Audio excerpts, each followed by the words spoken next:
શરૂઆત કરીએ એક બહુ જ રસપ્રદ વાતથી. એટલે જુઓ, મહેસાણાના એક સામાન્ય દેખાતા રહેણાંક ફ્લેટમાં પોલીસ દરોડો પાડે છે. અને રોકડા માત્ર 12,900 રૂપિયા જ મળે છે. હા, એટલે પહેલી નજરે તો કોઈને પણ એવું જ લાગે કે આ તો કોઈ બહુ નાનો ગુનો હશે, કદાચ કોઈ સામાન્ય જુગારધામ પકડાયું હશે. બિલકુલ. પણ જરા ઉભા રહો.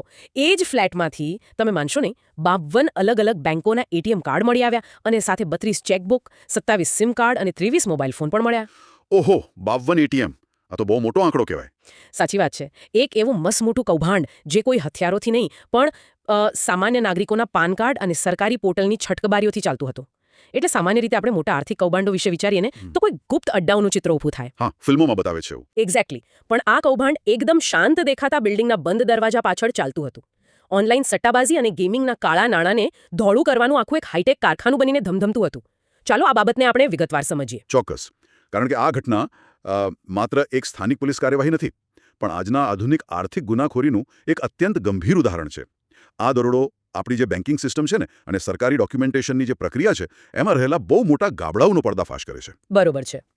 અને આનો જ લાભ લઈને ગુનેગારો દરરોજ કરોડો રૂપિયાના બેનામી વ્યવહારો કરી રહ્યા છે. એટલે આખી સિસ્ટમ કઈ રીતે હેક થઈ રહી છે તે સમજવું અત્યારે દરેક માટે જરૂરી બની ગયું છે. હા, તો આજના આ ડીપ ડાઈવમાં આપણે આ જ ચોંકાવનારી ઘટનાના મૂળ સુધી જઈશું. મહેસાણા એલસીબી એટલે કે લોકલ ક્રાઇમ બ્રાન્ચ દ્વારા પકડાયેલા આ કૌભાંડનો સંપૂર્ણ પર્દાફાશ કરીશું. સાચી વાત. આપણે માત્ર એ જ નહીં સમજીએ કે આ દરોડો ક્યાં પડ્યો અને શું મળ્યું, પણ એની પાછળનું મિકેનિઝમ શું હતું તે ખાસ સમજીશું. તો શરૂઆત કરીએ ઘટના સ્થળથી. મહેસાણા શહેરના પાછોટ બાયપાસ સર્કલ નજીક શ્યામ સ્કાયલાઇન નામની એક બિલ્ડિંગ આવેલી છે. હા, મેં સાંભળ્યું છે એના વિશે. રાઈટ. તો આ બિલ્ડિંગના ફ્લેટ નંબર M503માં આ આખો ખેલ ચાલતો હતો. બાતમીના આધારે પોલીસે દરોડો પાડી ને 5 આરોપીઓની ધરપકડ કરી છે, જો કે મુખ્ય સૂત્રધાર હજુ ફરાર છે. પણ મને અહીં એક વાતનું બહુ જ આશ્ચર્ય થાય છે. શું? 52 એટીએમ કાર્ડ અને 32 ચેકબુક. એટલે કોઈ રહેણાંક ફ્લેટમાં આટલા બધા બેન્કિંગ સાધનો હોવા એ કોઈ સામાન્ય બાબત તો નથી જ. આ તો જાણે પેલા 5 લોકોએ ભેગા મળીને પોતાની એક અલગથી ખાનગી બેંક જ ખોલી નાખી હોય તેવું લાગે છે. આટલા બધા કાર્ડ્સનો ઉપયોગ શું હોઈ શકે? તમે જે પેલો ખાનગી બેંક વાળો શબ્દ પ્રયોગ કર્યો ને એ હકીકતમાં બિલકુલ સચોટ છે. આટલા બધા એટીએમ કાર્ડ્સ અને પાસબુક સૂચવે છે કે આ માત્ર કોઈ સટ્ટો રમાડવાનો સામાન્ય અડ્ડો નહોતો, પણ આ એક અત્યંત સુનિયોજિત મની લોન્ડરિંગ ઓપરેશન હતું. અચ્છા. હા, જે છેલ્લા 2 મહિનાથી ચાલી રહ્યું હતું. આ 23 મોબાઈલ ફોન અને 27 સિમ કાર્ડ એ વાતની સાબિતી છે કે તેઓ એક સમાંતર ફાઇનાન્શિયલ સિસ્ટમ ચલાવતા હતા. આખી ગેંગનું કામ ઓનલાઈન ગેમિંગ અને સટ્ટાના કાળા નાણાંને ટુકડાઓમાં વહેંચીને અલગ અલગ એકાઉન્ટ્સમાં નાખવાનું હતું. ઓકે. ફાઇનાન્શિયલ દુનિયામાં આ પદ્ધતિને સ્મર્ફિંગ અથવા સ્ટ્રક્ચરિંગ કહેવામાં આવે છે. સ્મર્ફિંગ. મને આ સ્મર્ફિંગનો કોન્સેપ્ટ થોડું વધુ સરળ ભાષામાં સમજાવો ને. આ કેવી રીતે કામ કરે છે અને આટલા બધા એટીએમ કાર્ડ્સ કેમ જરૂરી છે આમાં? ચોક્કસ, હું સમજાવું. વિચારો કે તમારે એક મોટો, ધારો કે 100 કિલોનો પથ્થર એક નાની ચાળણીમાંથી પસાર કરવો છે. બરોબર. તો સ્વાભાવિક છે કે તે આખો પથ્થર તો પસાર નહીં જ થાય અને તરત જ પકડાઈ જશે. પણ જો તમે તે પથ્થરને તોડીને નાના નાના કાંકરા બનાવી દો, ઓહો, તો તે ચાળણીમાંથી આસાનીથી પસાર થઈ જશે. એક્ઝેક્ટલી. અને કોઈને ખબર પણ નહીં પડે. અહીં પણ આવું જ કંઈક થાય છે. જો ઓનલાઈન સટ્ટાના 10 કરોડ રૂપિયા સીધા એક જ બેંક એકાઉન્ટમાં જમા થાય તો તરત જ ઇન્કમટેક્સ વિભાગ અને બેંકના સોફ્ટવેરને અલર્ટ મળી જાય. હા, ખાતું સીધું ફ્રીઝ થઈ જાય. બિલકુલ. એટલે આ બીજા બાજુ તે 10 કરોડ રૂપિયાને નાના નાના ટુકડાઓમાં વહેંચી દે છે અને આ 52 અલગ અલગ એટીએમ કાર્ડવાળા એકાઉન્ટ્સમાં ધીમે ધીમે જમા કરાવે છે, જેથી કોઈ એક ખાતામાં મોટી રકમ ન દેખાય અને રડારમાં આવવાથી બચી જવાય. અરે વાહ, આ તો બહુ ચાલાકી ભર્યું છે. હવે અહીં વાત ખરેખર ખૂબ જ રસપ્રદ બને છે. આ બધું પડદા પાછળ કામ કેવી રીતે કરતું હતું? કારણ કે જો બેંકમાં ખાતું ખોલાવવું કંઈ એટલું સહેલું તો છે નહીં અત્યારે. હા, એ તો છે. આપણા સ્ત્રોતોમાં આ ગેંગના માળખા વિશે બહુ સ્પષ્ટ માહિતી આપેલી છે.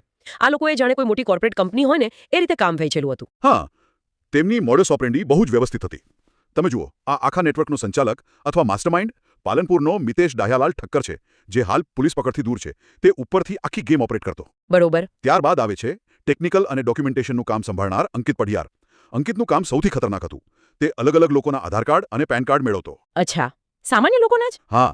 પછી તે દસ્તાવેજોના આધારે ભારત સરકારના ઉદ્યમ રજિસ્ટ્રેશન પોર્ટલ પર જઈને નોંધણી કરાવતો અને ખોટા જીએસટી નંબર મેળવતો. બાપરે. આ રીતે તે બોગસ પેઢીઓ એટલે કે એવી કંપનીઓ ઊભી કરતો જે માત્ર કાગળ પર જ અસ્તિત્વ ધરાવતી હોય. પણ જરા થોભો. મને અહીં એક બહુ મોટો પ્રશ્ન થાય છે. બેંકોમાં તો કેવાયસીના નિયમો બહુ કડક હોય છે ને. એક સામાન્ય નાગરિક સેવિંગ્સ એકાઉન્ટ ખોલાવવા જાય તો 50 જાતના પુરાવા માંગવામાં આવે છે. સાચી વાત છે. તો આ લોકો ખોટા દસ્તાવેજ પર આટલા બધા કરંટ એકાઉન્ટ કઈ રીતે ખોલાવી ગયા? શું સરકારી પોર્ટલ પરથી જીએસટી નંબર લેવો એટલો સરળ છે? આ જ સૌથી મોટી છટકબારી છે જેનો આ લોકોએ ફાયદો ઉઠાવ્યો છે. સરકારે ઇઝ ઓફ ડુઇંગ બિઝનેસ એટલે કે દેશમાં વ્યાપાર શરૂ કરવો સરળ બને તે માટે ઉદ્યમ પોર્ટલ અને જીએસટી રજિસ્ટ્રેશનની પ્રક્રિયા મોટાભાગે ઓનલાઈન અને સીમલેસ કરી દીધી છે. હા, ઘરે બેઠા થઈ જાય. બિલકુલ. ઓનલાઈન ડોક્યુમેન્ટ અપલોડ કરો એટલે તમને સર્ટિફિકેટ મળી જાય. અને એકવાર તમારી પાસે જીએસટી નંબર અને ઉદ્યમ સર્ટિફિકેટ આવી જાય એટલે બેંકના નિયમો મુજબ તમારી પેઢી કાયદેસર ગણાય. ઓહો, સમજાયું. આ કાયદેસરતાનો જ ફાયદો ઉઠાવીને ગેંગનો ત્રીજો વ્યક્તિ વિપુલ પટેલ બેંકોમાં જઈને ફટાફટ કરંટ એકાઉન્ટ્સ ખોલાવી લેતો. પણ કરંટ એકાઉન્ટ જ કેમ? સેવિંગ્સ એકાઉન્ટ કેમ નહીં? કારણ કે સેવિંગ્સ એકાઉન્ટમાં રોજિંદા લાખો રૂપિયાના વ્યવહારો કરવા અશક્ય છે. તેમાં અમુક ટ્રાન્ઝેક્શન લિમિટ હોય છે અને તરત જ બેંકને શંકા ઉપજે છે. જ્યારે કરંટ એકાઉન્ટ તો વ્યાપાર માટે જ બનેલું છે ને. હા, એમાં તો ગમે એટલા પૈસા ફરી શકે. એક્ઝેક્ટલી. તેમાં રોજ લાખો કે કરોડો રૂપિયા ફરે તો બેંકને એમ જ લાગે કે કોઈ મોટી કંપનીનો ધંધો ચાલી રહ્યો છે. આ રીતે સિસ્ટમને છેતરવા માટે તેઓએ સિસ્ટમના જ નિયમોનો દુરુપયોગ કર્યો. આ ખરેખર આંખ ઉઘાડનારું છે. એટલે પેઢીઓ બની ગઈ, કરંટ એકાઉન્ટ ખુલી ગયા, પછી શરૂ થાય છે ફ્લેટની અંદરનું અસલી કામ.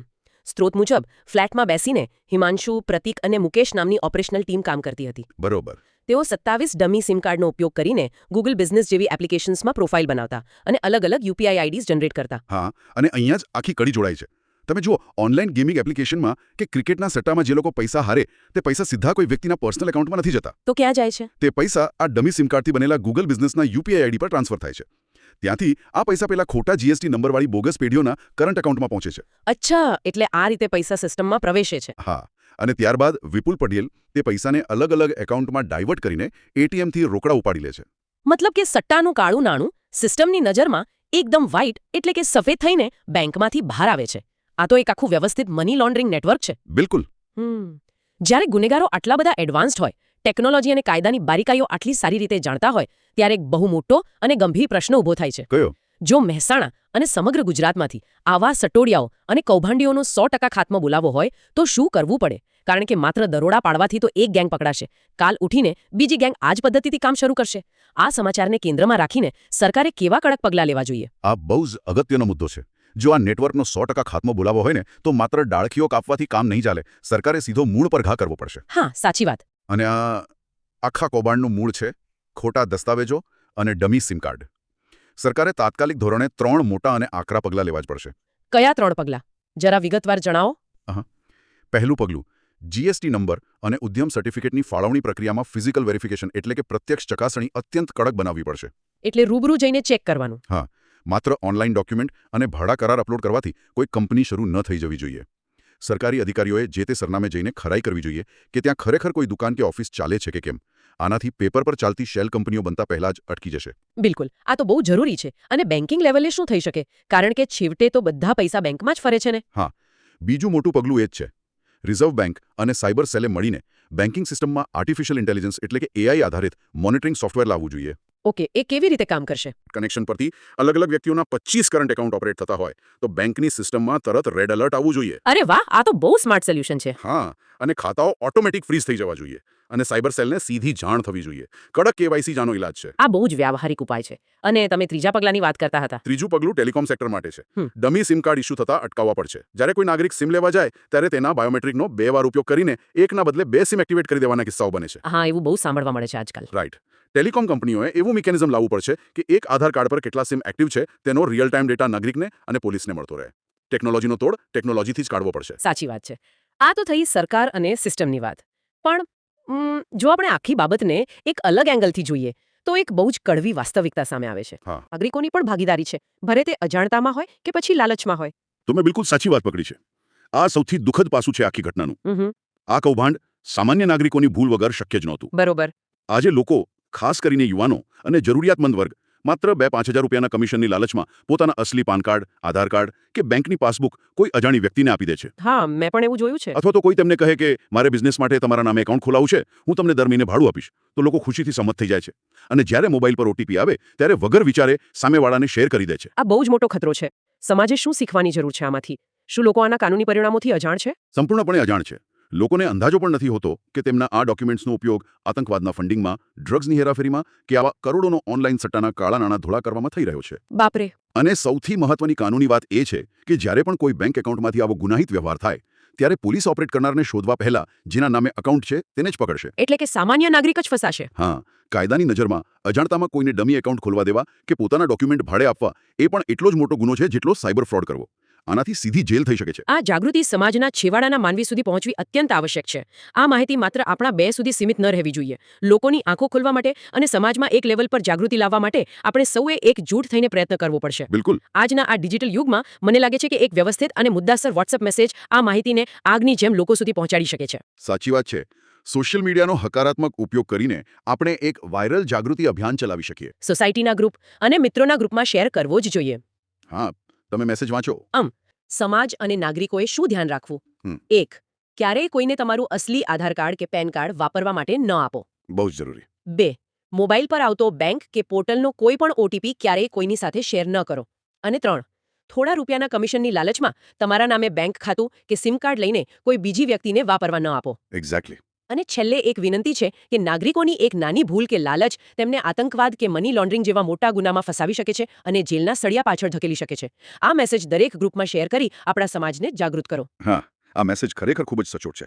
જો દરેક નાગરિક માત્ર આ 3 બાબતોનું ધ્યાન રાખે ને તો આવા કૌભાંડીઓને ખોટા દસ્તાવેજો મળતા જ બંધ થઈ જશે. હા, મૂળમાંથી જ પ્રોબ્લેમ સોલ્વ થઈ જશે. બિલકુલ. અને તેમની આખી સિસ્ટમ પડી ભાંગશે. જ્ઞાન અને જાગૃતિ એ જ આવા આર્થિક ગુનાઓ સામે આપણું સૌથી મોટું હથિયાર છે. એકદમ સાચી વાત કહી તમે. આવા કૌભાંડોની મોડસ ઓપરેન્ડી સમજવી એ જ બચાવનો પહેલો રસ્તો છે. અને હા, આવી જ મહત્વની સચોટ અને ઊંડાણપૂર્વકની અપડેટ્સ મેળવવા માટે દરરોજ mogeruMehsana.in વેબસાઇટની વિઝિટ ચોક્કસ કરો. હા, mogeruMehsana.in પર. રાઈટ. ત્યાં તમને આવા બનાવો વિશેની લેટેસ્ટ માહિતી સતત મળતી રહેશે. સમાજને અપડેટ રાખવું એ જ આપણો મુખ્ય ઉદ્દેશ્ય છે. પણ આ ચર્ચા પૂરી કરતા પહેલા હું અહીં શ્રોતાઓ માટે એક વિચારવા લાયક પ્રશ્ન મૂકીને જવા માંગુ છું. ચોક્કસ, જણાવો. આ આખી ઘટના એક અત્યંત મહત્વપૂર્ણ પ્રશ્ન ઊભો કરે છે. જરા શાંતિથી વિચારો. જો માત્ર 5 જ લોકો મહેસાણાના એક સામાન્ય બંધ ફ્લેટમાં બેસીને સરકારી સિસ્ટમ, જીએસટી પોર્ટલ અને મોટી મોટી બેંકોના કડક નિયમોના આંખે પાટા બાંધીને 2 મહિનામાં કરોડો રૂપિયાનું ટ્રાન્ઝેક્શન આસાનીથી કરી શકતા હોય, હા, તો અત્યારે આ જ સમયે આપણા જ શહેરમાં આપણી જ આસપાસ આવી બીજી કેટલી શ્યામ સ્કાયલાઇન ચૂપચાપ કાળું નાણું ધોળું કરી રહી હશે. કોને ખબર, કદાચ તમારી બાજુના ફ્લેટમાં જ આવું કોઈ નેટવર્ક અત્યારે ધમધમી રહ્યું હોય. ઓહો, આ ખરેખર ડરાવનારો વિચાર છે, પણ કડવું સત્ય પણ છે. આ વિશે ચોક્કસ વિચારજો. જો તમને આજનું આ વિસ્તૃત વિશ્લેષણ ઉપયોગી લાગ્યું હોય તો અમારી મોઘેરો મહેસાણા ચેનલને સબસ્ક્રાઇબ કરવાનું ભૂલતા નહીં. બિલકુલ. આ વિડીયોને લાઇક કરો અને તમારા તમામ સગા સંબંધીઓ સાથે વધુમાં વધુ શેર કરો, જેથી તેઓ પણ આવા કૌભાંડોનો ભોગ બનતા બચી શકે. જો તમારી પાસે બેન્કિંગ ફ્રોડ રોકવા અંગે કોઈ નવા સૂચનો હોય કે સરકારના પગલાં વિશે તમારું કોઈ મંતવ્ય હોય તો નીચે કોમેન્ટ સેક્શનમાં અમને જરૂરથી જણાવો. જાગૃત રહો, સુરક્ષિત રહો અને જોતા રહો મોઘેરું મહેસાણા. મળીશું એક નવા ઊંડાણપૂર્વકના વિશ્લેષણ સાથે.